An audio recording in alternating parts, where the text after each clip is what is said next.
Hello everyone, welcome back to my channel मेहनत video. আমার চ্যানেলটা দেখা হয়ে গেলে লাইক শেয়ার এন্ড সাবস্ক্রাইব করুন।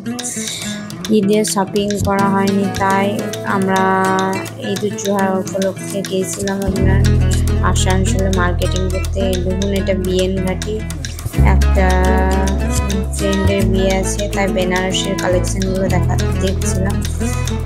একটু হোটেলে খাওয়া দাওয়া করলাম, ঘোরাঘুরি তো সেরকমভাবে হয় না, কমই হয়নি। ফ্রাইড রাইস নিয়েছিলাম, ডাল মখনি, আর স্যালাড, আর প্লেন রাইস, আর আপনার পনির, কড়াই পনির ছিল। তারপরে একটু ঘোরাঘুরি করে জুডিও ঢুকলাম, যেহেতু জামাই ষষ্ঠী ছিল তাই জুডিওতেও অফার ভালো ছিল। জুডিওর কালেকশনগুলো দেখেন। আমি যদি আবার এই দেখুন, আমার ছোটো মেয়ে দুষ্টুমি করছে। আমি যদি আর একবার কখনো যাই আসানসোল, আপনাদের অবশ্যই জামার কালেকশনগুলো দেখাবো।